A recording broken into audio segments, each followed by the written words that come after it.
Confie apenas.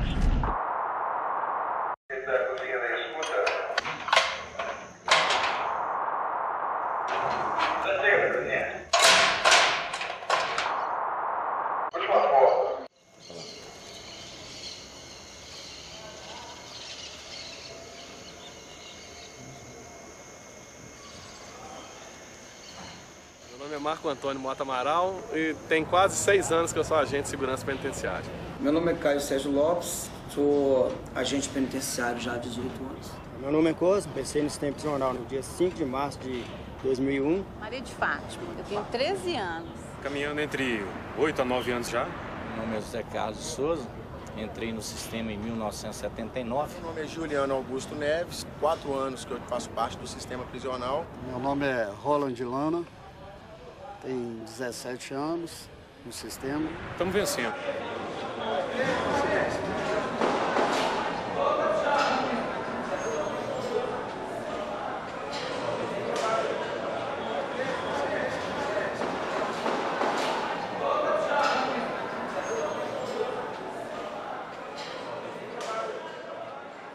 Meu nome é Sueli da Silva, agora em março faz 30 anos, né, de trabalho. Eu saio de casa praticamente 5 horas da manhã, eu chego aqui, tem que ter um ônibus especial que traz a gente, aí eu chego aqui umas 15 para 7 horas, e aí começa a rotina, né? Atendendo o pessoal que chega, as colegas de serviço, a gente tem que revistar, usar o detector, olhar as bolsas delas e guardar as bolsas delas. Nossa, o meu primeiro dia de trabalho foi a coisa mais complicada, porque eu cheguei toda cheia de medo, eu não sabia nem como agir, nem o que fazer. Mas aí depois, que logo nas primeiras horas é tudo muito difícil. Aí depois que a gente vai vendo os outros colegas trabalhar, aí eu comecei a acostumar com o serviço e trabalhando do jeito que elas trabalhavam. Que antigamente não tinha concurso, não tinha seleção nem nada. Convidava a gente para trabalhar e era assim mesmo, trabalhava era na tora, sem concurso. Sem seleção, sem nada. E a gente trabalhava, aprendia daquele jeito. Aí quando vai passando o tempo, a gente vai vendo que a gente está mexendo com pessoas, com humanos, né? Estou aqui na revista, estou na revista feminina aqui na Nelson Hungria, né? E todo o meu trabalho rotineiro é a revista com os funcionários, das bolsas das funcionárias. Eu sou do interior.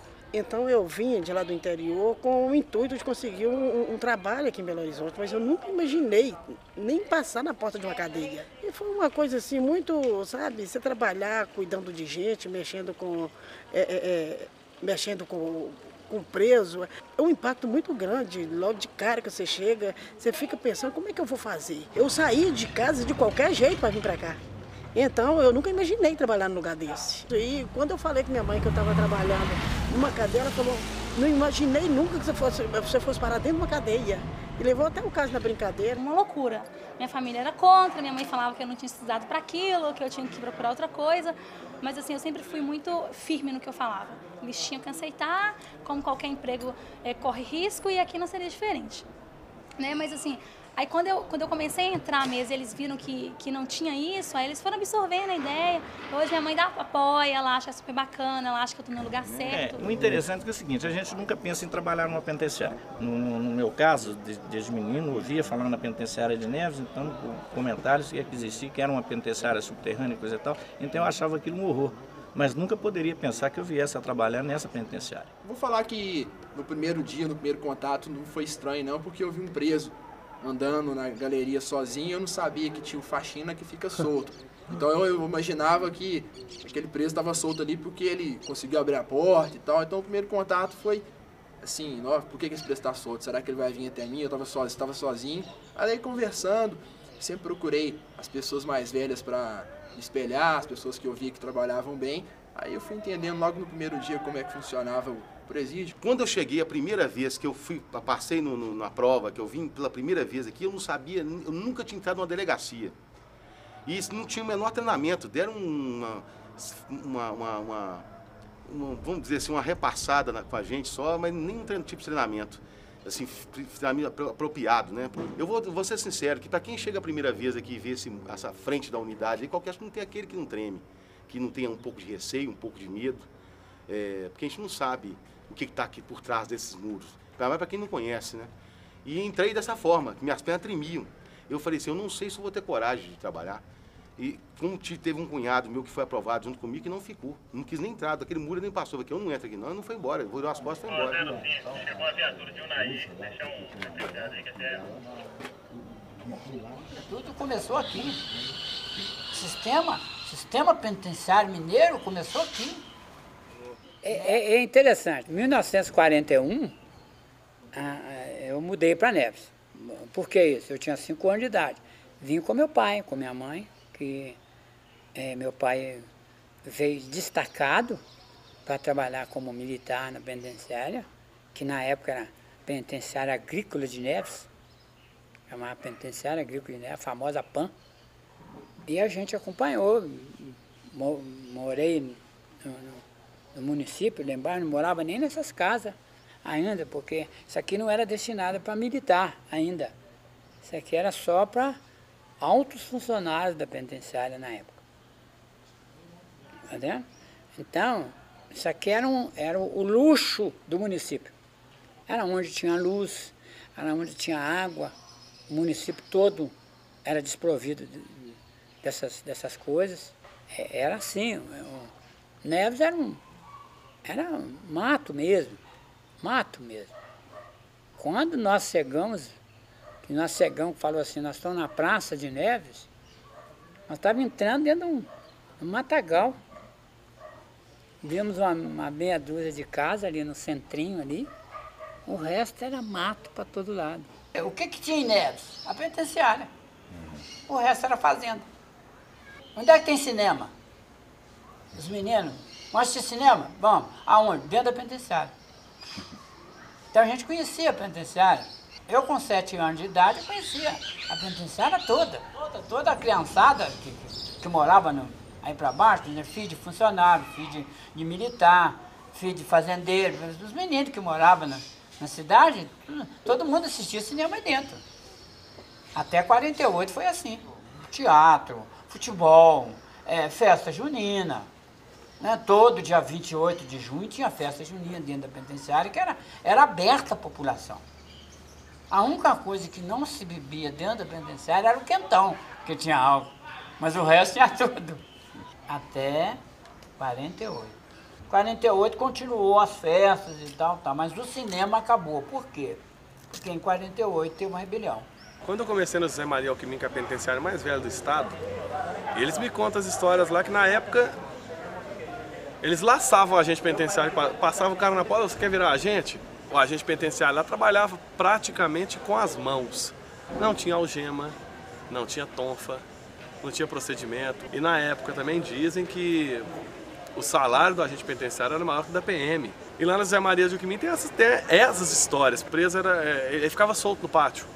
Então o agente ficava andando no meio do preso. E o convívio era outro. A convivência era tamanha e assim, tão amador, que o preso às vezes ensinava o cara a trabalhar. Nós tivemos uma época de uma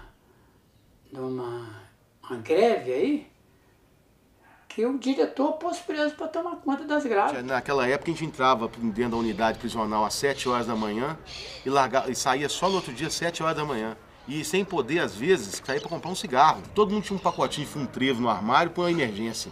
Se acabasse o cigarro de madrugada, não tinha nem onde comprar. A tensão era 24 horas por dia, o tempo que estava aqui dentro sob tensão. Para você ter noção do que isso era, é você estar no meio de 500, 600 presos, uma meia dúzia de agentes, 8, estourando quando o mundo tinha 10, circulando no meio de 600 presos soltos.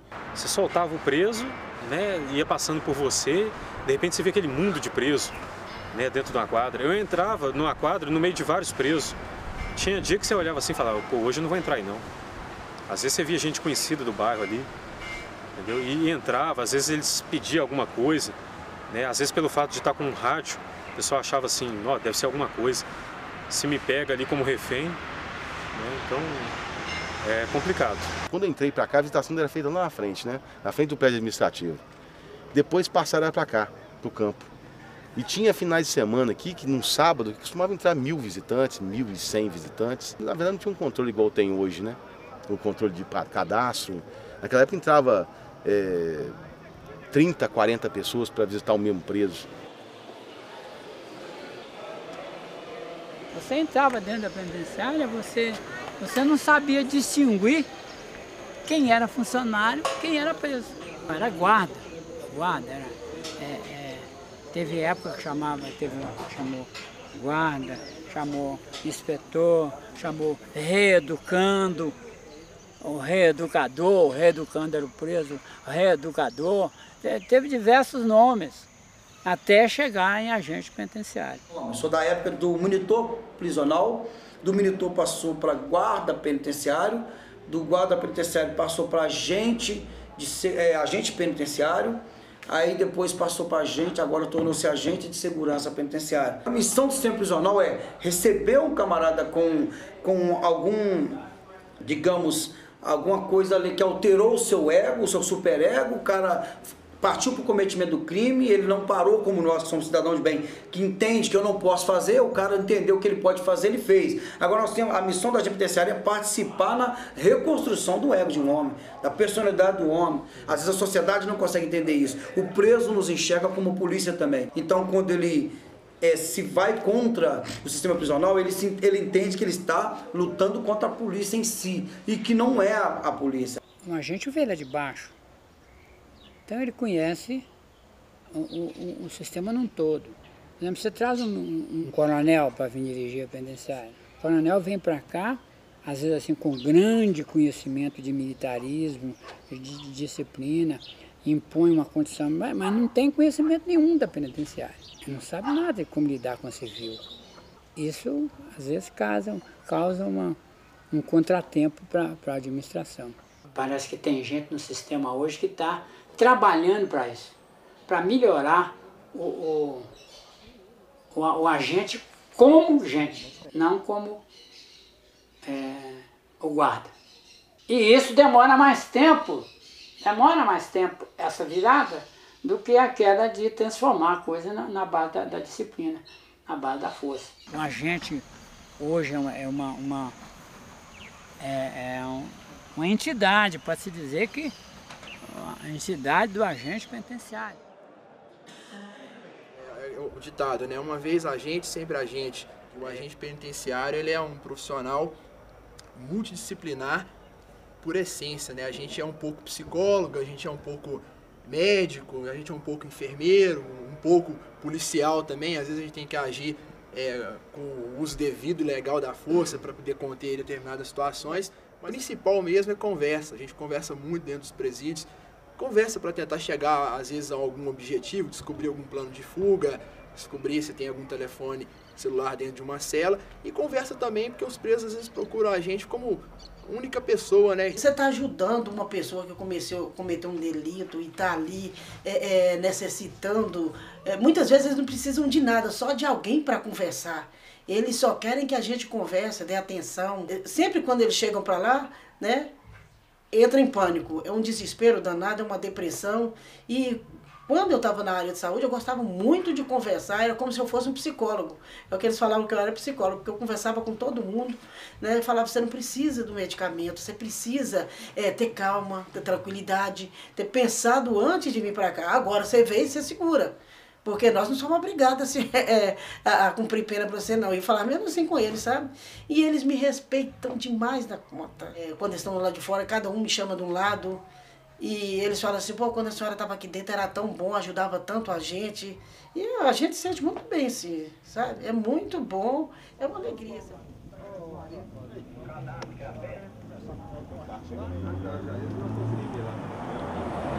Eles achavam que ressocializar o preso era só soltar o preso, deixar os presos tudo solto e tal. Não é, porque antigamente eles pregavam isso também, mas sem segurança. Hoje dá para fazer com segurança e a ressocialização. Hoje, para mim, a sociedade nossa é o braço estendido da polícia, quer ver o cara atrás das grades. Se a sociedade souber estar preso, beleza. Tá atrás de grade? Tem gente olhando? Tem. Vai fugir? Não, não. Então tá tranquilo. Entendeu? O cara é dono de fábrica, dono de não sei o quê, não quer saber de empregar um cara. Você é ex-detento, cara? Não te empregar, não. Leva mal, não, mas na minha fábrica, não. Eles não entendem que o preso hoje é problema da sociedade. Entendeu? É onde a gente, tipo assim, a gente não pode usar, a gente não deve se usar essa comparação. Mas é aquele ditado assim, mas o preso, a sociedade coloca o preso como a parte ruim, o lixo. Só que você não vai arrumar o seu lixo por debaixo do tapete dos outros, não. Entendeu? E se você vai para debaixo do seu tapete, uma hora você vai tropeçar no tapete, você vai ter que se tampar e jogar aqueles fora. Aí ou você recicla o lixo, e o preso, eles não entendem isso. Eu não posso pegar o meu preso e já mandar ele lá para BH, não. Eu vou ter que cuidar dele aqui. A visão da sociedade do agente é um brutamonte, um cara que agride. Antigamente talvez podia até ser, até pelas circunstâncias que as pessoas trabalhavam. Naquela época, mal o pessoal sabia assinar. Uma boa parte dos agentes, como era praticamente agarrado no laço, pego no laço, porque ninguém queria trabalhar no sistema. Ninguém. Porque não era valorizado, não tinha valor nenhum. E isso vem melhorando. Até porque a tendência natural é que esse lado humano tem que existir. Senão como é que você pensa em ressocializar um ser humano se do outro lado existe um animal para lidar com ele? Acho que é impossível. Se você tem a intenção de ressocializar ou socializar uma pessoa, do outro lado, quem está tomando conta, principalmente o agente que é o principal contato, vamos dizer assim, do preso com todo o sistema, se tiver um animal, ele vai se transformar cada vez mais num animal. E agora, se existe uma pessoa que tenta lidar com aquilo e saiba mediar essa situação, gerenciar essa crise e mediar os conflitos, eu acho que isso aí, a tendência é ir melhorando. Se é que a sociedade quer ver esse povo realmente lá fora, porque cobranças existem. A sociedade, a maior cobrança que ela faz é simplesmente em falar assim, ela quer o cara preso. Depois que ele entrou aqui, ela não quer saber onde é que ele está, como é que ele está vivendo, o que ele está passando.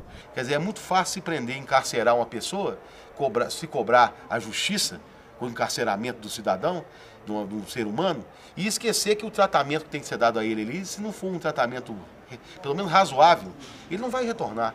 Ele não vai conseguir melhorar para retornar. Às vezes a tendência é até piorar. Essa mudança de tratamento, essa mudança de raciocínio, de mentalidade, tudo isso tem que mudar. E eu falo até por experiência própria, pelo que eu já passei.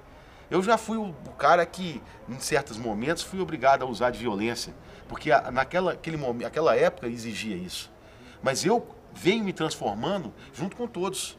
E eu acho que eu sou um agente de transformação desse período para cá. Ainda está precisando de mostrar muita coisa, eles têm que primeiro conhecer o que é o sistema prisional, como é que sobrevive, quais são as estruturas do sistema prisional. Conhecer o sistema, para depois sim cobrar. Eu acho que a mídia tem um papel fundamental e nesse contexto nosso do sistema prisional, está faltando ainda esse papel dela de mostrar que existe os dois lados. E existe realmente vários filmes que contam a história do preso, falam muito do preso, muito do criminoso, do bandido, e sempre mostrando o agente penitenciário como aquela velha figura, o carrasco. E hoje a gente está vivendo um contexto de mudança. Estamos acostumados a lidar com o preso, é o seguinte, preso confinado, tá preso, tá bom. A sociedade diz assim, tá preso, tá bom. Mas a sociedade não pensa que o camarada tá preso, mas vai ser solto. Aí eu tô nesse processo de conscientização. Gente, o cara tá preso lá, mas não fica preso o resto da vida não, ele vai sair. Que tipo de pessoa que você quer receber na rua? Então a gente, às vezes, tá dentro de casa, a gente não entende isso. Aí você pensa assim, pô, preso e tal, tem que sofrer. O cara não tá aqui de graça. Mas aí você tem que, pô, peraí, ele tem que sofrer, mas o quanto que ele tem que sofrer? Ele tem que sofrer as sanções que determina a lei. Não é sofrer ele todo dia, se for o preso tem que sofrer, então vamos todo dia pegar os presos, põe fila indiana e dá um couro em todo mundo, todo dia tem que tomar uma sessão de cacete.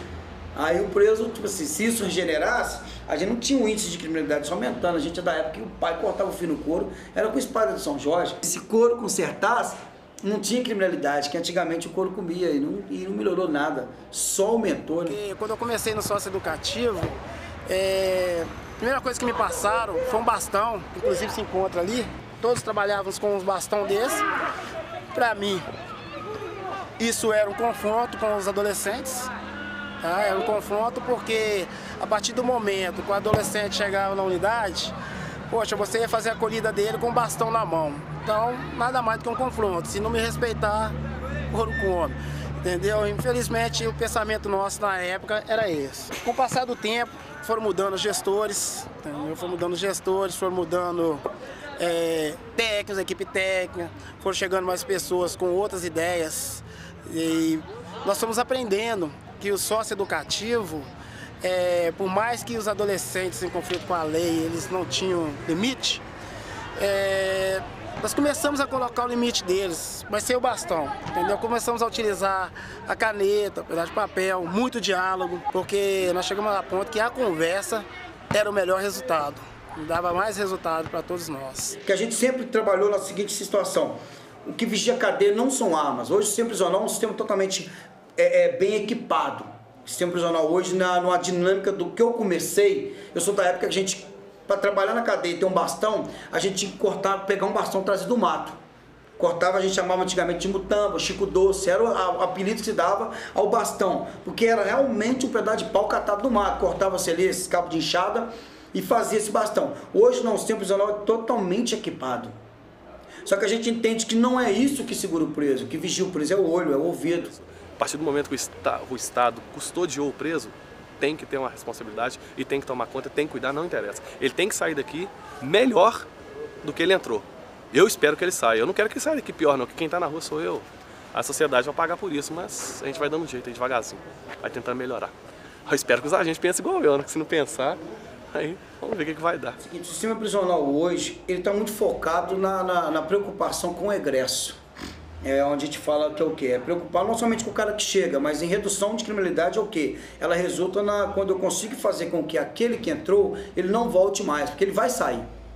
Agora a gente tem que trabalhar num contexto de fazer com que ele não retorne, e diminuir o índice de reincidência. Então, a dificuldade, às vezes, em diminuir o índice de reincidência é isso, porque se a gente não tiver um trabalho efetivo aqui, em fazer com que esse camarada saia daqui profissionalizado, com uma nova visão, ele vai retornar. O preso é uma pessoa humana como a gente. Então eu procuro tratar da melhor maneira que eu posso, né, com seus limites também. E conheço muitos presos que saíram e não voltaram até hoje. Isso, né, com isso a gente diz que teve uma ressocialização, porque eles estão trabalhando, né, não mexem mais com assaltos, com roubos, não usam mais drogas, trabalham lá fora, têm seus negócios. Hoje em dia, esse fato ele é meio descrente na sociedade, né? A sociedade não acredita mais que o recluso ele possa se ressocializar. E aí o que é gratificante para a gente é nessa parte, porque quando a gente consegue ressocializar esse cara, a gente está provando para a sociedade que tem jeito, que tem como, entendeu? Que ele ainda tem salvação. Tem pessoas que têm índole ruim mesmo, não tem jeito e tudo, mas a gente não pode abandonar essas pessoas no Deus dará, entendeu? A gente tem que tentar até a última ressocializá-lo. Às vezes eu tô na rua, eu tô fazendo compra em algum lugar, eu encontro com um recluso que já teve uma passagem aqui, às vezes está trabalhando no supermercado, ou está vendendo alguma coisa na rua. E isso pra gente é gratificante, né? Saber que ele passou por mim, né? Passou pelo meu aprendizado e hoje ele está no caminho do bem. Isso é muito gratificante. É aquela coisa, você mexer com uma coisa que ninguém mais acredita. Daí você consegue ressurgir com aquilo, entendeu? Então, é você contra todo mundo. E aí é mais gratificante ainda pela competência do funcionalismo do negócio, entendeu? Você vê que tem jeito ainda, entendeu? E eu batalho para isso, sabe? Ressocialização. É aquilo que eu falei no início.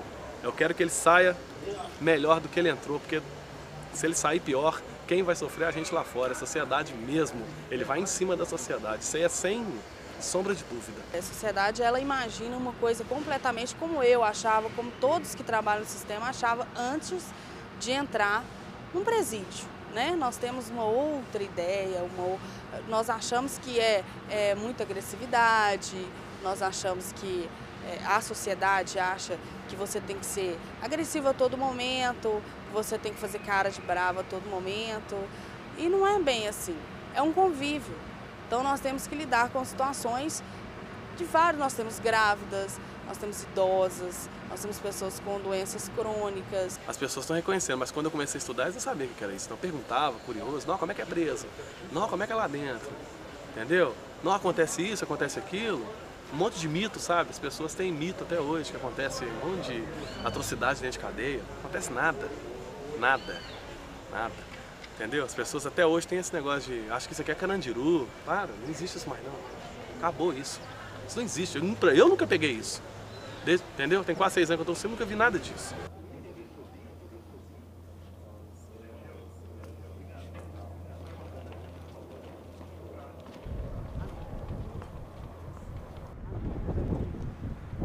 Às vezes a gente está aqui dentro e a gente sente a tristeza. Até vocês mesmos podem sentir um vazio. Parece, mesmo com esse sol todo, você sente que tem uma pressão diferente no lugar. Aí quando você sai para o lado de fora, você vê que é outro mundo, outra realidade. E às vezes a gente está precisando de buscar essa realidade lá de fora aqui para dentro, para poder interagir com o pessoal aqui. Bom, a profissão de agente penitenciário é uma profissão de risco. Muitos agentes moram em favelas, em aglomerados, em locais de risco. E às vezes presos não entendem que o agente ele está aqui trabalhando, cumprindo o dever dele. Nisso tem retaliações, né? Às vezes algum agente sofre ameaças, ele tem que se mudar da sua residência por causa disso. Quem está na profissão, ele tem que ter amor pela profissão, porque senão ele não fica. Eu, toda vez que eu entrava naquele portão ali, eu pedia a Deus para que eu conseguisse sair no outro dia, porque na época era 24 horas. Não tem que sair, entrava às 7 horas da manhã, a gente pedia a Deus para conseguir sair no outro dia vivo, né? A gente que trabalha nesse lugar tem muita percepção. Então, muitos, logo quando eles chegam, eles ficam querendo comprar. A gente fala, né, comprar as pessoas, né? Então, eles ficam estudando a gente do princípio ao fim. Eles ficam olhando qualquer deslize que a gente tem, aquilo já serve de ponto fraco. Então eles pegam aqui, eles agarram aquilo e a gente é que tem que tomar cuidado. Então a gente que trabalha com eles, a gente tem que pensar até no pensar. Porque muitas vezes eles podem até captar o que a gente está pensando. Que o trabalho do agente penitenciário, eu entendo que é uma linha muito tênue entre o certo e o errado. O agente está trabalhando certinho aqui, mas para ele cometer algo errado e ferir a lei, é muito fácil ali dentro. Principalmente casações, o agente, qualquer ação que ele agir é movido por qualquer tipo de emoção ali, ele pode ferir essa lei. Ele pode agredir um preso, ele pode espancar um preso, ele pode efetuar um disparo de arma ali dentro. Nós, a gente também passamos por algumas dificuldades, tem momentos difíceis de trabalhar com eles, porque eles não aceitam que ser imposto limite as ações deles, entendeu? E a gente, através de diálogo, a gente consegue colocar esses limites neles e mostrando as coisas boas. Eu acho que a profissão eu não indico pra ninguém, porque é massacrante, é pesado. E às vezes você cai em coisa aí dentro, se não tiver uma cabeça muito centrada, não for uma pessoa mais ou menos, sim, sei lá, honesto, um índole, você acaba caindo em bobagem aí dentro e acaba, né, se transformando em outra coisa. Agora, que apesar de ser agente penitenciário, se algum amigo meu perguntar, pô, me põe na fita lá, pra me fazer prova, não sei o que, eu falei, eu não te indico isso não. Eu te indico não, porque não é legal. Falar que é legal? Profissão de agente penitenciário é legal? Não, claro que não é. Eu vejo o seguinte, a gente tem uma enorme barreira. A sociedade nunca vai ver bem o pessoal que cuida do preso. O Estado teria que olhar mais o nosso lado, favorecer mais, qualificar mais. A gente se qualifica do próprio bolso. Eu tiro do meu salário para me qualificar cada vez mais, com o curso tático, a minha faculdade, fora outras coisas. Meu ciclo de amizade, por exemplo, diminuiu bastante. Eles passam a ver, assim, você sempre como autoridade. Lá fora você é visto como um policial. Então, assim, se um amigo meu, por exemplo, eu tenho um amigo que ele fumava, por exemplo, aí ele vai desvincular. Ele vai, não, a Margarete trabalha no sistema, então eu não posso fazer isso perto dela. Então, na realidade, o seu ciclo de amizade, ele diminui. Né? Mas assim, o meu namorado, por exemplo, é do sistema, né? Então assim, é muito mais tranquilo, a gente sai nos mesmos lugares, o seu ciclo de amizade, ele muda. Ele passa a ser aquele ciclo de todo mundo que trabalha junto, todo mundo é agente penitenciário, ou então todo mundo é militar. Então a gente sempre sai em turma, sempre sai em galera, nunca tá sozinho. Alguns lugares você evita ir, por questão de segurança e tal, você acha que você chega lá e acha que todo mundo tá te olhando, alguém é preso. Se eu sair, alguém me chama de Dona Margarete, já acho que é presa. Então você fica meio com o pé atrás assim, em relação a isso. Assim. Eu tenho 2 filhas gêmeas, né? Tenho 20 anos, converso muito com elas sobre esse lado, né? Obscuro, né? Vamos dizer assim. Aconselho muito e tal.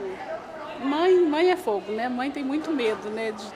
Trabalha aqui e de repente vê uma filha numa situação assim, então assim, eu converso muito com minhas filhas. Conhecer o sistema, né, saber como que é o mundo do crime, né, a gente fica em dobro receosa, né, com medo.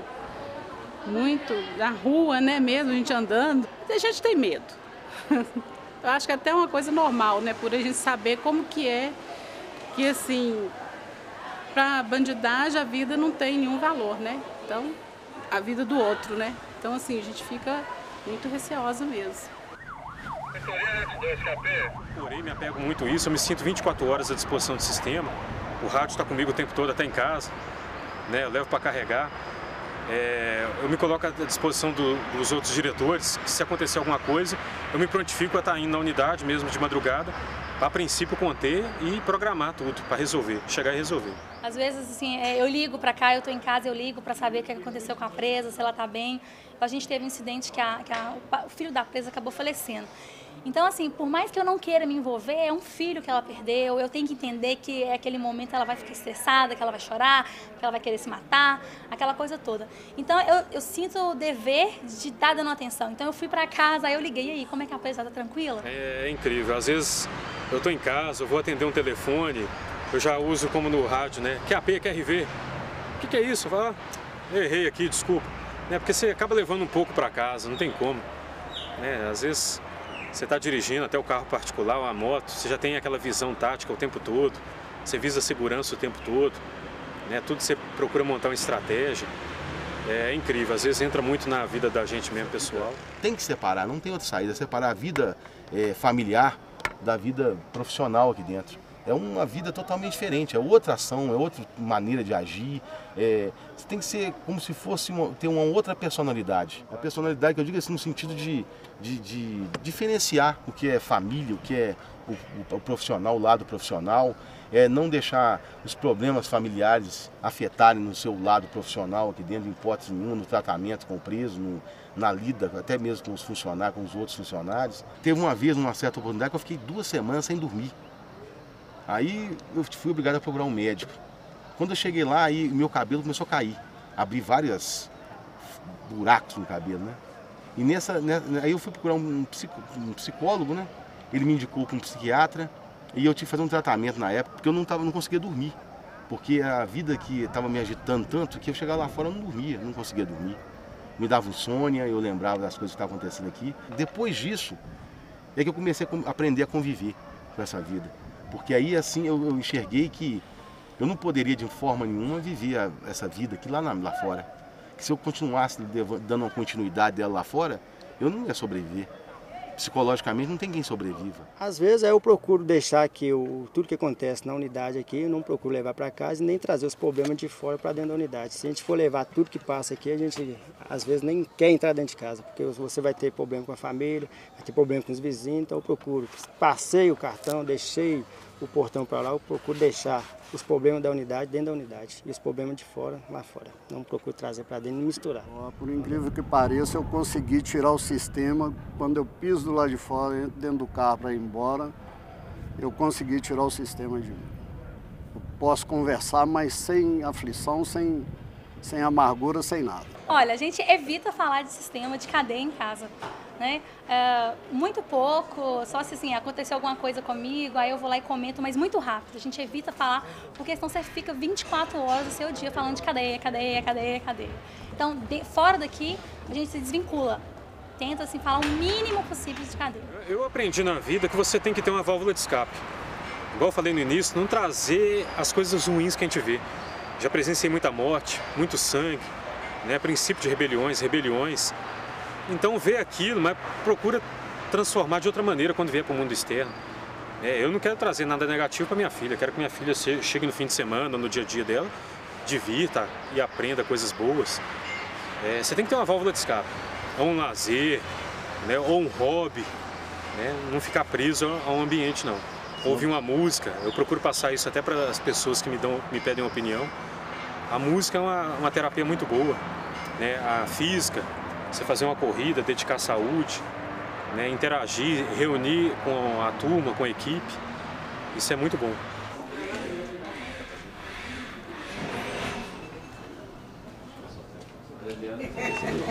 Não, meu bem, obrigada. Não, porque eu vou colocar água aqui, eu tomo água de minuto em minuto. Puta que pariu. Vai lá buscar, toma. falo com o pessoal o seguinte, eu não tenho duas caras, então o que eu tenho que falar, eu falo, eu não vou ficar sofrendo depois por uma coisa que eu tinha que ter resolvido e deixei passar, não. Eu resolvo as coisas na hora. Não deixo passar, principalmente num lugar desse que é muito pesado. Esse é um lugar muito pesado, então você trabalha num ambiente pesado, né, onde tem pessoas com todo tipo de crime. Aí você chega aqui, você vai trabalhar com a cara fechada, vai trabalhar, a pessoa chega e te dá um bom dia, você não responde, a pessoa chega e te fala uma coisa, você dá uma patada. Não, eu não trabalho assim, eu trabalho rindo o dia inteiro. Não, mas é tranquilo, não, pra mim nada é difícil. Graças a Deus, nada para mim é difícil. Eu sou muito querida por todo mundo, que eu trato todo mundo bem, considero todo mundo, ajudo todo mundo. Então, eu faço questão de criar um ambiente onde eu consigo sustentar e onde as pessoas também me suportem. Né? Vamos tomar um cafezinho, gente? Aguentei, velho. Foi mal. Fazendo hora com a minha cara pra variar. Todo mundo faz hora com a minha cara. Já no penal já fiz a mozona. Já não tava aguentando mais também no penal. Já desci. Aqui o ciclo de amizade aqui só foi aumentando, porque o pessoal, eu tento fazer isso. Porque o dia a dia de agente penitenciário é estressante, não adianta falar que não é. Lidar com sentenciado, né, com esse tipo de pessoa é complicado. Então eu tento fazer da melhor forma possível, tornando o ambiente agradável, mas com responsabilidade. Porque aqui, em um segundo, estoura aí dentro e já perdemos a cadeia. É complicado. Mas eu tento fazer com que fique, pelo menos, agradável de trabalhar, porque o ambiente já não ajuda. Por isso que eu sou dessa forma. Aqui eu conheço até os ratos e as baratas dessa cadeia.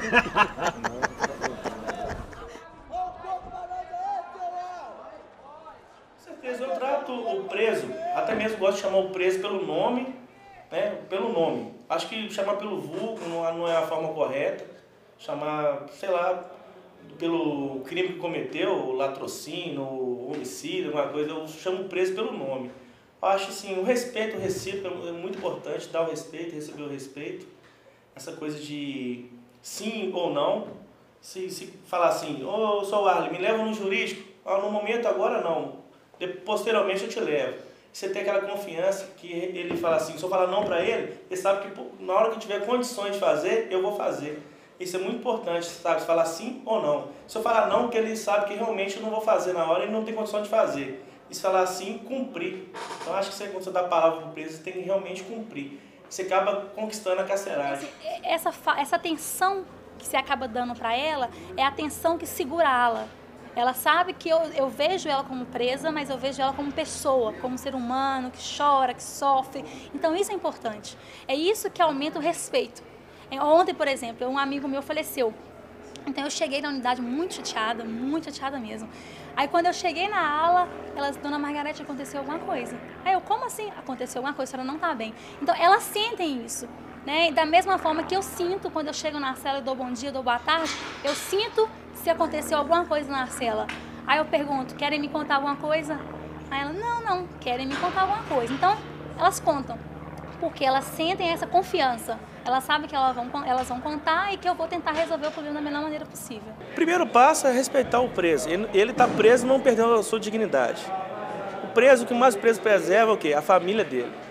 Você cuidando da família, tratando bem, tratando a família bem, dando emprego, dando oportunidade, acho que o conjunto é um sucesso. Às vezes um simples procedimento de tirar o preso da cela, eu passo para o pessoal, procura respeitar o preso, dar o respeito para ser respeitado. Né? A gente não precisa humilhar quem está ali trancafiado, a gente não precisa, como se diz, esculachar. Né? Então dá o respeito para ser respeitado, mas procura ter uma certa imponência. Você mandou, ele tem que cumprir.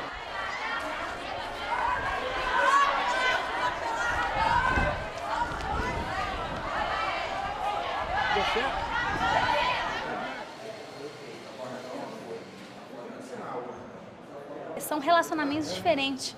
O preso homem, ele te pede menos, ele tem menos necessidade, ele te cobra menos. A mulher não, ela quer uma atenção especial. Por eu ser mulher, eu passo a entender isso mais. A mulher, ela fica menstruada, ela tá de mau humor, ela quer atenção, ela tá de TPM. Então, assim, isso tudo eu tenho que entender. Eu tenho que entender, ela é mais melancólica, ela chora mais, ela quer mais, ela sente mais saudade da família, ela é muito mais emotiva, entendeu? É inédito para mim, depois que eu vim assumir com o restante da direção aqui nesse presídio, onde tem, né, presos masculinos, presos homossexuais, né, e uma ala feminina. Quanto ao gerenciamento, é tranquilo. Na verdade, se torna um personagem. Por quê? Eu não posso tratar e cuidar dos presos da ala homossexual da mesma forma que eu trato na ala masculina e na ala feminina. Porque você tem que ser maleável, balancear. Na verdade, no início, eles colocavam como o agente que trabalhasse na ala 1 não fosse um castigo, entendeu? Na verdade, não é. É normal. O fato deles optarem por a opção sexual deles não atrapalha, não interfere em nada. Mas ali você entra, você vê o pessoal de arco, né, cabelo Maria Chiquinha, de camisola. Um dia eu fui lá à noite, eles estavam se acariciando um ao outro e vendo novela. Esse primeiro dia que eu fui nesse presídio, eu olhei e falei, pô, à noite, um deitado em cima do outro, vendo novela, fazendo carinho. Ele de camisola, né, a maioria tem silicone. Então você olha assim e fala, caramba, pô, e agora? Aí procurei não dar muita atenção, mas ao mesmo tempo eu fiquei com aquela imagem na cabeça. Mas é diferente. Na verdade eles são presos, mas não perdeu a dignidade. Não perdeu, eles são seres humanos, eles têm a opção sexual deles, mas eu não posso discriminá-los. Eles são presos, vou dar o direito e cobrar o dever. Porque eles sabiam que no gente tinha uma mulher, né? Então assim, eles sentiam que como se eu estivesse representando. Aí eu lembro que a gente estava fazendo uma ronda aqui, todo mundo, gente, muito sério, muito, né? Podia olhar pro preso. Aí quando eu passei aqui, eu falei, Dona Margarete, arrasa, a senhora tá linda. Então assim, na hora a equipe toda parou assim, aí eu olhei de lado, eu como assim, eu não posso rir, eu só do gente, o gente não ri. Então assim, toda vez que passava, eles sabiam que eu era mulher, sabe? Inclusive quando a gente fez um procedimento aqui na ala, aí a gente no banho de sol, os presos tudo de cabeça baixa, mão pra trás. Aí eles pensavam, Dona Margarete, essa sobrancelha é horrorosa! Aquilo ali, meu coordenador queria me matar. Mas não tinha como, eles acabavam vendo que a gente era mulher mesmo, pelo olhar, pelo sorriso, entendeu? E é muito engraçado. O pessoal da ala feminina, da ala 1, eles querem mais atenção, sabe? Quando eles encontram uma mulher, eles sentem assim, eu tô em casa agora, então ela vai me entender o que eu tô falando, né? Infelizmente, né, o brasileiro em si já se autodiscrimina. É o país mais miscigenado do mundo, ainda existe racismo. É complicado, mas graças a Deus eu não tenho e passo para os demais agentes para não terem.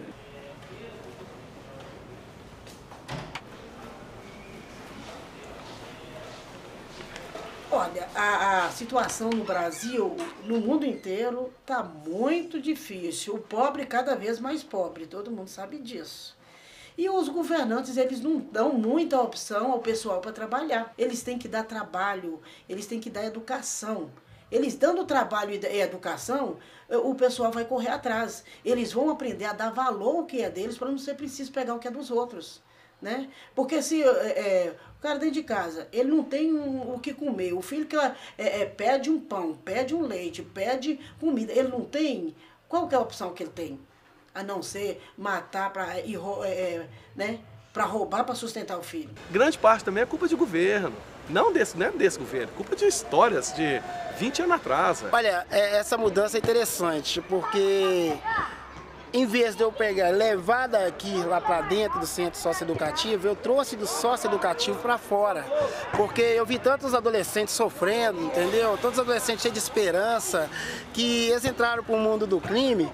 Não porque quiseram entrar pelo mundo do crime, entendeu? Até mesmo por necessidade mesmo, familiar, por falta de alimentação, por ver aí as mães em sacrifício, não ter uma alimentação, o pai é alcoólatra, a mãe é alcoólatra. Então eles tiveram uma facilidade de entrar para o crime porque foram adotados por alguns traficantes. Hoje, graças a Deus, depois que eu comecei a trabalhar com os adolescentes em conflito com a lei, percebendo que eles tinham interesse, eles têm interesse, têm vontade de sair da criminalidade, mas precisam de um apoio, do suporte, aí foi onde que eu estou procurando investir um pouco mais nos adolescentes, nas crianças que estão do lado de fora, para que não seja necessário que eles entrem lá para o socioeducativo, que eles não venham cumprir uma medida socioeducativa. Então eu fui vendo esse sofrimento, essa dificuldade que eles passam lá e pensando mesmo comigo, por que não trabalhar com a prevenção? Porque a prevenção para mim é o melhor meio que tem. Porque lá já chegou, já cometeu, tudo bem, nós vamos fazer um trabalho. Mas aqui fora, que é o inicial, que é melhor. Mas que deveria haver uma educação para o pessoal que mora nos aglomerados, para eles estarem podendo conhecer o que é o sistema prisional. Porque à medida que cerceia a sua liberdade, o fato mais importante que o indivíduo tem é a liberdade dele. E à medida que sabe que ele perde essa liberdade, aí fica bem difícil para ele.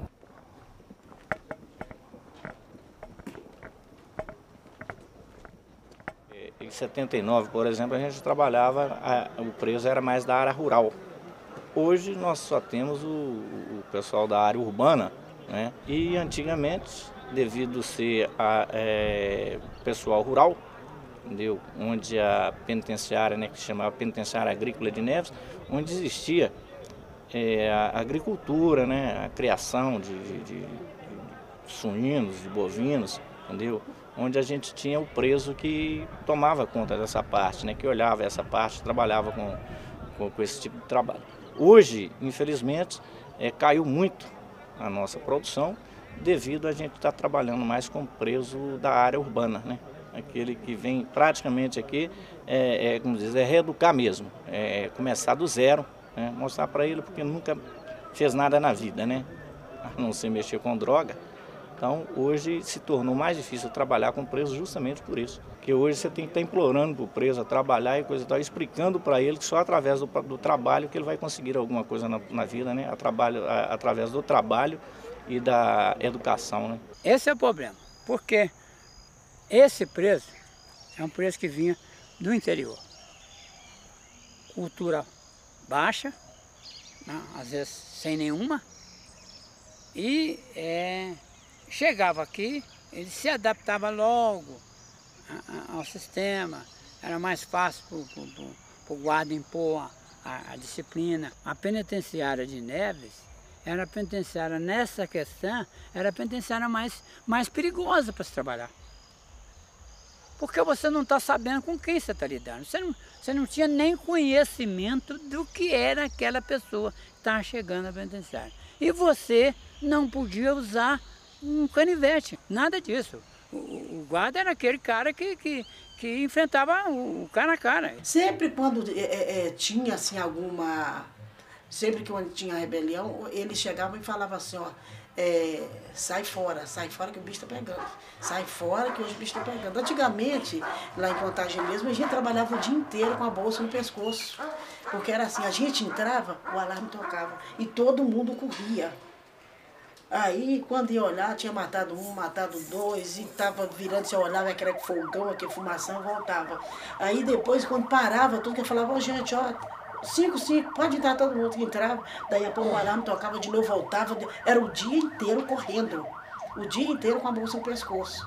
A gente nem tirava a bolsa para colocar em lugar nenhum, porque não dava tempo. Era assim o dia inteiro. Aí é Deus que protege mesmo, e é verdade, porque com 2 meses de sistema, aconteceu coisa comigo que não tinha acontecido com o pessoal, que não aconteceu até hoje com o pessoal que tem 6, 8, tem aqui mesmo, tem pessoal que é da época da Polícia Civil, tem 10 anos de sistema e nunca aconteceu. Com 2 meses eu fui pego de refém. O preso estava armado dentro do pátio, aí ele ficou, me pegou na galeria, levou para o pátio, pegou mais uma enfermeira comigo, ficamos cerca de uma hora de refém, a polícia tentando negociar, eles não queriam negociação alguma, não queriam ceder de forma alguma. Aí aconteceu que essa experiência ficou aproximadamente uma hora, mas para mim foi quase um dia. Aquela angústia, eu achei que ia morrer, o preso falando que ia me matar o tempo todo, mas graças a Deus não encostou no fio de cabelo meu. Por sorte, né, Deus interviu ali, não teve ferido, não teve ninguém mais prejudicado, foi contida a rebelião. E eu conto isso aí como experiência, uma vasta experiência que eu tenho, entendeu? Uma bagagem disso aí, que só serviu para o meu crescimento no sistema. Quando teve uma rebelião aqui, que eu estava aqui, que era o meu plantão, na época eu trabalhava de plantão, teve uma rebelião, meus filhos ficaram enlouquecidos, eles vieram todos aqui para a porta, chorando, desesperados, querendo saber o que estava acontecendo aqui dentro. Foi uma experiência bem traumática para todo mundo. Eu realmente, no outro dia, quando eu me vi em casa, eu falei, nossa, não acredito que eu passei por isso tudo. Eu já tive refém, né, no sistema, na virada de 1999 para 2000. Então a gente ficou refém durante 24 horas. E dentro, quando a gente colocar dentro de uma cela, a gente sente as mesmas aflições que o preso sente. medo, angústia, raiva, vontade de fazer um monte de coisa que às vezes a gente é impossibilitado de fazer devido ao lugar que a gente se encontra. É uma sensação muito estranha, sensação de medo, angústia, dor devido à família. Nessa época, eu estava saindo de plantão da equipe C. E ia para acontecer na equipe C. E eles entraram um liquinho na época, e dentro desse liquinho, uma arma de fogo. E eles ficaram tentando abrir esse liquinho no pavilhão 2, né? E não conseguiram. No sair do plantão, nós falamos, cuidado, porque tá esquisita a cadeia, porque eles bateram um negócio a noite toda dentro do pavilhão 2, nós demos uma geral, mas não conseguimos achar ali não. Olhamos lá, não conseguimos achar não.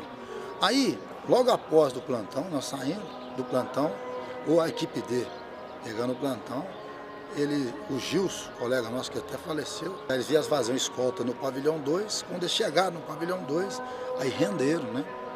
Renderam o Gilson ali, no caso, mataram o Gilson, e eles estavam fazendo aqui o coronel Edgar, a esposa dele, e mais um tenente, o pessoal comitiva da PM, fazendo aí estava olhando na cadeia, estava visitando, foi aonde eles pegaram, né, e fizeram de refém. Eu passei por uma situação aqui no sistema, onde houve uma rebelião, não de agente, mas de preso, onde houve 5 vítimas. Esse dia eu me encontrava nos pavilhões de baixo e na realidade eu pensei em largar o sistema. Foi quando eu vi os colegas meus na portaria, degladiando com preso. Eu voltei e daí para lá parece que eu fui tomado assim de uma energia para estar atuando. Uns anos atrás, né? Teve uma tentativa de fuga entre esses muros, né, que o pessoal jogou a corda para passar entre os muros. E nesse momento, eles não conseguiram, todos eles não conseguiram atravessar os 2 muros e caíram entre os muros, e 2 deles, um quebrou a perna, outro quebrou os pés. E aí, quer dizer, isso já foram várias vezes, né? Várias tentativas de fuga por aqui, por baixo. Você vai ver que tem vários buracos na parte de concreto aí, ó. Que era túneis que tentavam passar por baixo aqui, vários túneis tentaram vazar nessa garagem, na garagem, né? Que é o lugar que teoricamente seria a passagem mais fácil para a rua, né? Através de um túnel, porque que sai na garagem, saía da Cerâmica, ganha o bairro Rosa Neves, outros bairros mais aí. Muitos acontecimentos que já houve, que eu já vi.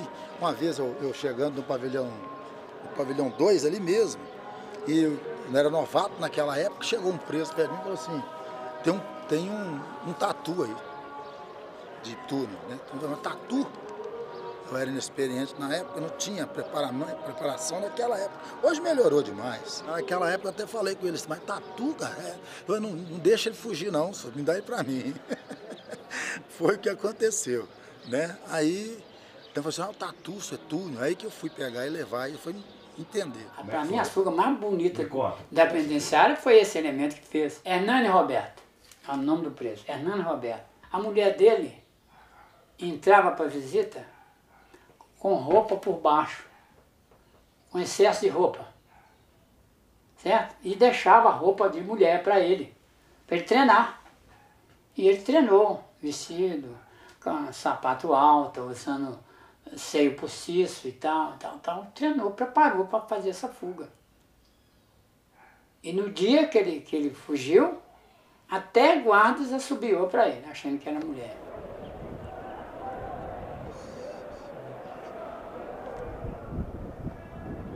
É um preso que se revolta, porque o preso ele está ali confinado, então ele está naquela situação de revolta, tem um dia que ele acorda revoltado, então às vezes uma boa palavra que o agente dá, já ocorreu situações de um bom dia que o agente livrou o presídio inteiro de uma rebelião. Sabe o que eu entendo da situação do agente penitenciário dentro da unidade prisional? A visão geral que eu faço é tipo assim, a psicóloga, o técnico, os outros profissionais, eles são como se fosse a mãe.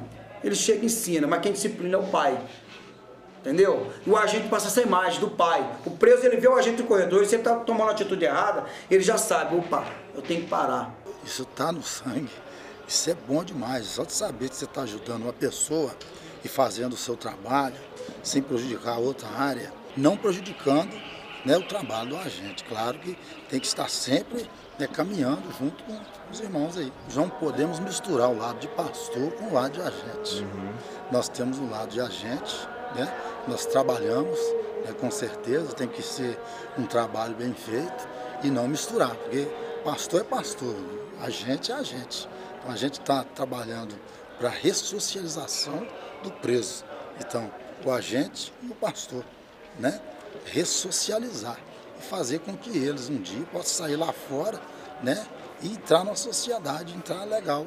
O diligente daqui do Pavilhão 4, né, ele teve até uma rebelião na outra cadeia, que eu não estou lembrado, mas ele veio para cá e ele está aí, está até dirigindo o culto aí, né, do Pavilhão 4 aí, né. Então, uma pessoa agitada que fazia aí rebeliões, hoje está tranquilo. Você vê, como se diz, hoje está uma uva.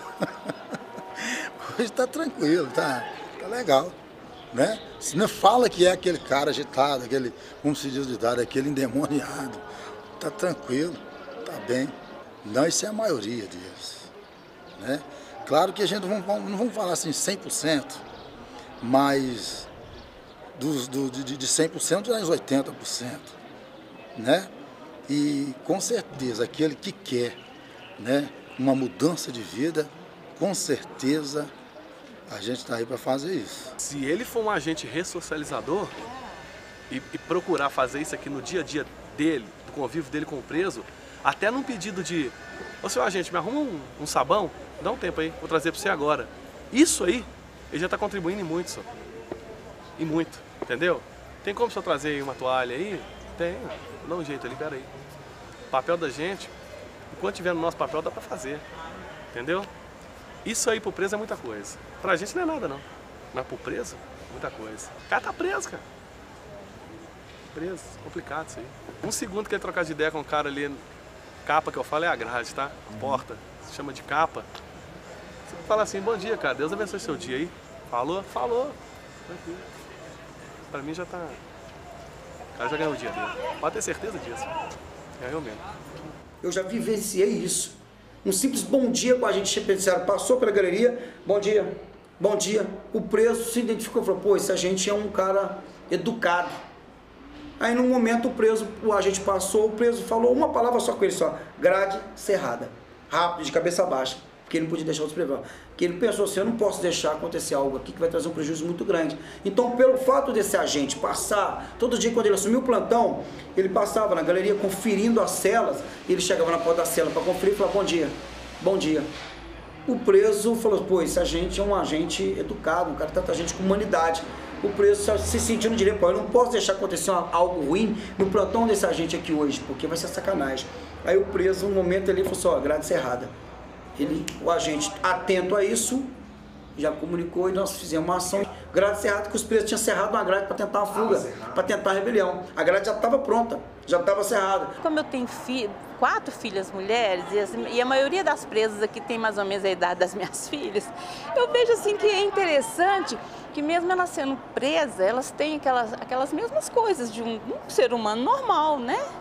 Tem as dificuldades de mulher, como TPM, como chorar, sentir saudade. Então, assim, é fácil lidar com elas, não é difícil, não. Mas a gente acaba no dia a dia estando ali, não tem como a pessoa tá chorando do seu lado, você tá ali fazendo a segurança e a pessoa vai falar com você e você não tem como você não ouvir, né? Eu procuro, às vezes, deixar falar, a pessoa desabafa e a única coisa que eu falo: ó, tenha fé em Deus, paciência, é as coisas que a gente fala, né? Que a gente falaria com qualquer pessoa, com qualquer ser humano, né? Porque o interessante do preso é ele te ver como coordenadora e te ver como amigo, saber te respeitar. Tem que existir isso. O preso, ele não tem que ter medo de mim, ele tem que ter respeito, que é diferente, entendeu? Então a gente está totalmente inserido nesse processo e é o que eu costumo dizer, é sem volta. Não tem como. A gente está inserido, cada dia que passa, ele está se tornando cada vez mais técnico no trabalho dele, mais profissional no trabalho dele, e entendendo que ele é parte principal, eu chego a dizer que a gente é parte principal no processo de ressocialização e de transformação de caráter dos presos. E acaba sendo exemplo até em todos os contextos, porque a postura do agente faz o preso entender que também, que quando ele vê que um agente é sério, é honesto e é humano, o preso passa a entender também que o quê? Peraí, eu posso ser igual a esse agente. Porque o agente ali está dando todo dia, a imagem que o preso tem é de uma pessoa também. Ele tem que ter esse caráter, essa formação desse caráter, porque o adolescente que se encontra atrás das grades, que se encontra do outro lado, ele vai se espelhar em você. Se você não tiver um caráter, não tiver um brilho, não tiver uma dignidade, você vai levar uma informação contrária para ele. Aí se torna mais difícil o trabalho. Então ele vai se espelhar em você. Ele se espelha no agente educativo, se espelha no diretor, se espelha no técnico, se espelha numa pessoa de serviços gerais, no professor. Eles escolhem uma pessoa e pegam uma afinidade e se espelham. E eles dizem, poxa, eu quero ser igual a você futuramente. Será que eu consigo? Eu falei, consegue, com certeza. Às vezes é ver um preso sair de condicional e sair melhor do que ele entrou aqui. Você conversar com o cara pode estar até mentindo, mas a minha primeira impressão é que, tipo assim, pô, eu melhorei esse cara um pouco, foi bacana. Pelo menos ele saiu daqui melhor do que ele entrou. Menos agressivo, menos violento, tentando trabalhar para ganhar 400 conto mesmo, tá bom. Isso aí não é vida não. Cela, dá até um alívio. Eu falei, puta merda, esse aí saiu melhor, graças a Deus. Melhor do que ele entrou. E se a gente consegue trabalhar dessa forma, de forma humana, consciente, sem ferir isso aí, o preso também vê isso. O exemplo de um agente, por ser humano e dar um simples bom dia, mudou a ideologia de um preso, de entender que, tipo assim, não é certo deixar virar a cadeia. Então, se a gente não tiver um representante, alguém para poder inspirar, ó, ele venceu. Ele passou por aquele obstáculo todo, olha o que ele é hoje. Ou seja, ele batalhou, ele dedicou. Então, se eu não for esse representante no futuro, ou se eu não criar essa imagem para todos, eu ser simplesmente um não adianta. Então eu tenho que buscar ter um exército comigo, porque eu sozinho não vou mover o verão. Eu tenho que buscar olhar para trás e ter um exército comigo. Eu acho que o agente socioeducativo e o agente prisional, ele não tem que ter timidez nem vergonha de falar o que ele é. Ele tem que ser muito claro, muito transparente do trabalho dele, que isso já parte dele. O lado mais difícil, eu acho que não tem, cara. Acho que quando você veste a camisa e quer dedicar, quer abraçar, quer vibrar, quer conquistar, acho que não tem impedimento, não. Eu gosto do que eu faço, vou lutar para conseguir tudo que eu quero, vou lutar para defender os agentes e os presos. Quando eu vim da José Maria de Alquimim, vim transferido para a secretaria, para a SEDES, 22º andar da SEDES, Rua Rio de Janeiro, 497, onde funcionava a nossa secretaria. Não aguentei aquilo lá, fiquei lá 5 dias com um grande amigo meu lá e falei, me tira desse lugar aqui que eu não aguento isso, eu não aguento gravata, eu não aguento essa encheção de saco que é esse lugar. Eu sou guarda, o lugar de guarda é na cadeia, é no presídio. Estou na profissão correta, porque é uma profissão que me dá prazer. Eu gosto de estar aqui, eu gosto de chegar, eu gosto de... Da mesma forma que eu imponho, eu gosto de chegar e ceder, entendeu? Então acho que eu estou no lugar certo. Então eu tenho um certo orgulho do que eu faço. Eu procuro me doar, né, e dedicar bastante. Eu tenho esperança, né? Tenho esperança do reconhecimento futuro. O reconhecimento está vindo, graças a Deus. Eu vou procurar cada vez mais dedicar, me qualificar e me especializar mais. Minha mãe não gosta muito que você seja agente, não, sabe? Você estudou, menino? Por que você não vai fazer outra coisa? Eu falei, não, a gente tá legal, não esquenta não. Tá tudo sob controle, entendeu? É legal, lá em casa é tranquilaço, eu gosto. Por isso que eu não abandonei, gosto sim. Gosto de ser um agente de segurança prisional. Eu gosto, faço porque eu gosto. Senão eu já tinha saído fora, ia virar professor de história, geografia, português. Terminava meu curso de direito, virava advogado. Pra quê? Aqui tá legal, tô gostando. Eu estou satisfeita. Eu estou satisfeita com a minha profissão, né? E com a ascendência que está tendo. Né? Que antigamente a gente não tinha a liberdade que tem hoje, que antigamente era tudo na rédea, era tudo limitado. E hoje a gente está tendo um pouco do reconhecimento.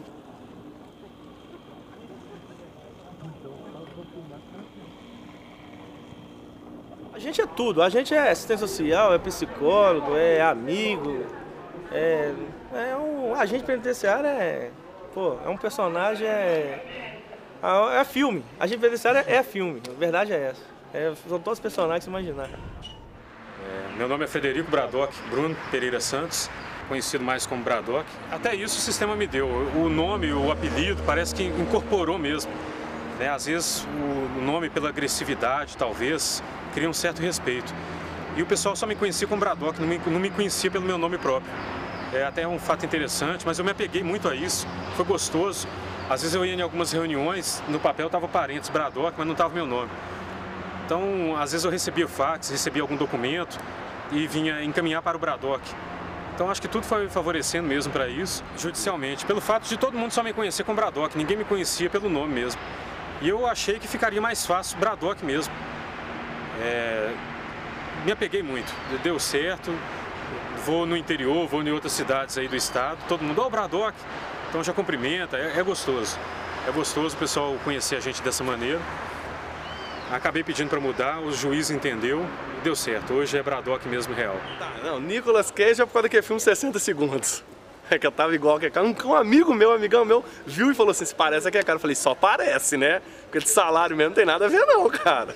Só parece, isso é coisa de amigo. Fazendo hora com a minha cara pra variar. Foi através do filme, na época eu tava barbudo, sempre usei óculos, o pessoal apegou aquela imagem, né, do filme. Eu até tenho o filme em casa. Eu me enquadro não só nesse personagem, nesse herói, né, porque a gente luta, batalha, se desgasta, né, deixa de fazer várias coisas para poder ter um reconhecimento no futuro. Bradock como agente, que tenta ser o herói, tenta defender, tenta empregar a união entre os agentes. Tá vendo? Isso que eu acho bacana, sabe? Assim, por exemplo, ó, armado, spray de pimenta, granada. Você entra na Laú, você viu? Você tem que ser. Então você tem que se tornar um personagem mesmo, não tem jeito não.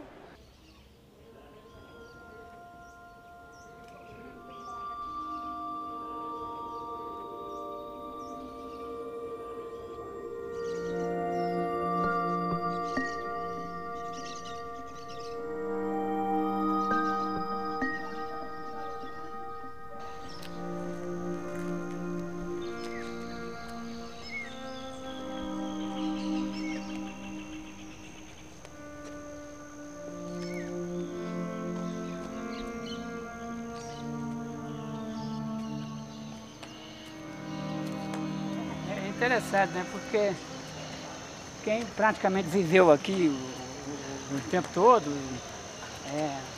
entrei desde 59 trabalhando aqui dentro e tal. Então é uma sensação até certo ponto muito agradável.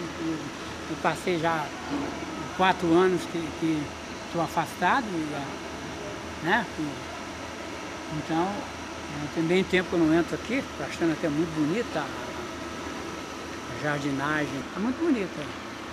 Então é uma sensação agradável. Eu não estou pensando ainda não. Você não pensa em Não estou pensando em aposentar não. Porque o serviço me faz muita falta. Distrai muito minha cabeça. Eu não posso parar para pensar. Eu falo o seguinte, eu não tenho direito de ter depressão, não tenho direito de doer e nem de adoecer e nem ter estresse. Não posso de jeito nenhum. Vai ser muito triste, porque eu já acostumei demais. Eu já acostumei a ajudar o pessoal, eu já acostumei conviver com todo mundo e eu já acostumei com todo mundo me pedindo muita coisa. E cada hora que chega um, eu estou precisando conversar com você hoje, eu estou precisando falar com você hoje, eu estou precisando que você me ajude nisso, precisando que me ajude naquilo. Eu acho aquilo tão bom que eu gosto de ajudar todo mundo. Então, vai ser, né? Porque a gente, quando a gente sai, a gente perde contato. Então, eu estava pensando, gente, como é que eu vou fazer sem ter o que fazer? Como é que eu vou ter que parar? Eu sabia que a partir do dia 1º do dia de 2006, eu não poderia trabalhar mais, que eu ia completar 70 anos. Então, como é que eu vou fazer? Aí eu comecei a me preparar para isso. Esse caso de aposentar, eu já estava me preocupando. O que é que eu vou inventar? Como é que eu tenho que arrumar alguma coisa para me fazer? Eu comprei um DVD, tá ali o número 1. E falei, interessante e tal. Aí nós arrumamos uma turma de... eu falo velho, tem gente que não gosta de ser chamado de velho, não. Mas eu não ligo isso não, eu acho até muito bom. Nós arrumamos uma turma de velhos aí, todo mundo gostava de filme faroeste. Nessa turma, cada um me pediu para copiar. Eu comprei um, outro comprou outro, comprei 15 filmes. Aí depois eu copiei esses 15 filmes para as 15 pessoas. E aí separei essa sala para mim aqui. E é isso. Começou do 01 aí, eu estou com 2000 e alguma coisa de DVD e é a minha distração aqui. A gente vai sentir muita saudade do pessoal, né? saudade do serviço, o pessoal fala comigo, você não faz nada, você vem cá 2 dias na semana e não faz nada, fica o dia inteiro aí, mocegando. Eu falo, não, é o meu trabalho, eles querem que eu faça isso, eu faço isso. Porque quando eu estava no hospital, na área de saúde, eu trabalhava o dia inteiro. Eu vou sentir muita falta, viu? Vou sentir muita falta porque a gente sai de um setor, trabalha no setor, fica ali, acostuma, demora a acostumar, depois que acostuma, que vai para outro setor, que acostuma ali de novo, tem que sair, é duro. E ainda mais sair do geral, né? Eu tenho colegas hoje que a gente convive junto aí, nós éramos crianças, fomos trabalhar na penitenciária, trabalhamos junto e tal, e que também demonstra essa saudade dessas coisas, desse convívio com o preso. Eu acho que até eu custei achar qual a minha paixão mesmo para trabalhar, e que é a radiologia. Eu fui cozinheiro, eu fui enfermeiro, passador de roupa, faxineiro, engraxate, mas eu acho que na radiologia eu achei aquilo que eu estava procurando, eu vinha procurando. E fiz com muito gosto, não tem assim saudade, eu queria estar lá agora e tal, não, mas que eu sempre fiz com muito gosto e que se precisar eu estou de volta, isso não tem dúvida nenhuma.